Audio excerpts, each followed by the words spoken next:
Last week, the Vice President of the United States told us that a riot that happened here in the U.S. Capitol last year was the equivalent of the day in which Japan attacked us at Pearl Harbor and the U.S. was pulled into a world war that took the lives of over 3% of the world's population.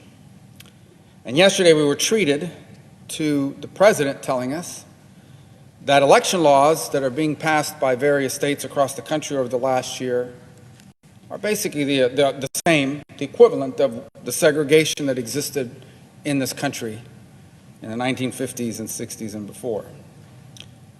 Now look, if your daily routine is to wake up in the morning and turn on MSNBC as you ride your Peloton, and then you go on Twitter as you're drinking your caramel macchiato, and then you're reading the New York Times as you're eating your avocado toast, I imagine all this makes perfect sense to you. After all, for these people, they believe this ridiculous narrative that every Republican is an insurrectionist, probably a racist, wants to overthrow the U.S. government, and wants to destroy democracy. The good news is that the overwhelming majority of Americans happen to live back here on planet Earth. And what they're worried about, to the extent they even paid attention to any of the stuff that's been said over the last 2 weeks, what they're really worried about is the fact that everything costs more. You go to the grocery store and the shelves are empty. They have a small business and they hire someone on Monday who just disappears on Thursday and never comes back.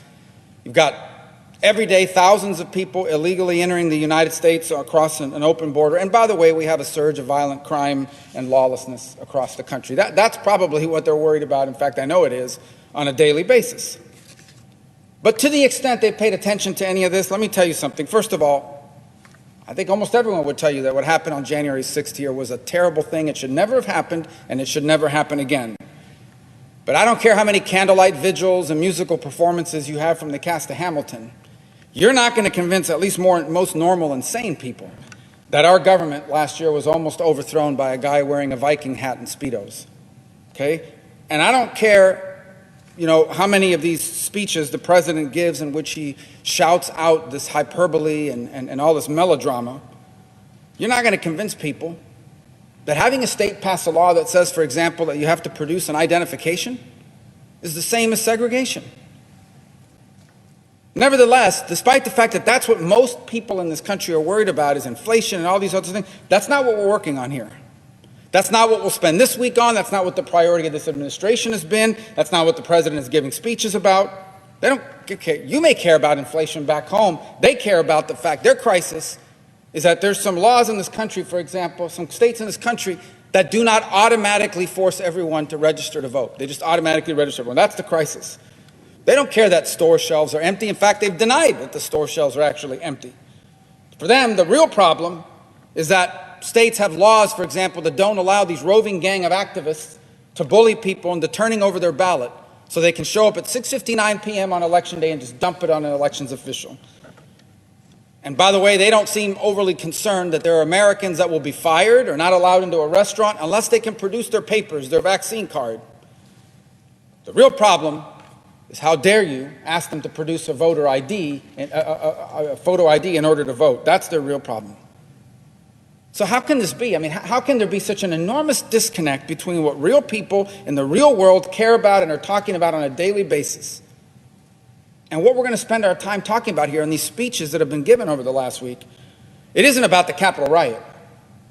Everyone agrees the Capitol riot was terrible and shouldn't have happened, I think. Most everyone does. But these are some of the same people that downplayed. Over 700 riots. Thousands of cases of looting that happened in America in the summer of 2020. It most certainly isn't about election laws that have been passed in the last year. They've been pushing these same bills with different titles and different names. They've been pushing all of this for the better part of a decade. And it certainly isn't about voting rights. It is easier than it has ever been in the history of the United States to register to vote and to vote. And the proof is that in 2020, we had the highest turnout in over 100 and something years. This isn't about any of that. If you're paying attention, let me tell you what this is about. This is about power. This is about power. This is about changing the rules of the Senate so they have the power to ram through an election law. And this is about ramming through an election law to make sure that they never lose power, to make it easier to win elections for them, and therefore have power for perpetuity. You want to talk about defending democracy? Let's talk about the Americans, real people, who are afraid to donate to a political campaign, to put a bumper sticker on their car, to tell people who they voted for. They're afraid because they don't want to get canceled, they don't want to get boycotted, they don't want to get harassed. So they're afraid. They want to get smeared. Want to talk about totalitarianism? Let's talk about the fact that the Attorney General of the United States has said, let's go after some of these parents complaining at school boards and treat them as domestic terrorists. And listen, if you want to talk about segregation, then let's talk about a system of education that is both separate and unequal, divided between the people who can afford to spend $50,000 or $60,000 a year to send their kids to a fancy school where they get SAT tutoring and they get all kinds of advantages, and the thousands, no, millions of American parents that are Hispanic and African American and others who have no choice whatsoever as to where their kids go to school. They have no voice. They have to send their kids to the school the government tells them.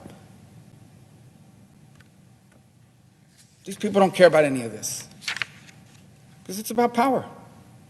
It's not just the power to change election laws. We've seen it. It's about the power to tell you what you're allowed to say. It's about the power to tell you where you're allowed to go. It's about the power to tell you what you're allowed to do.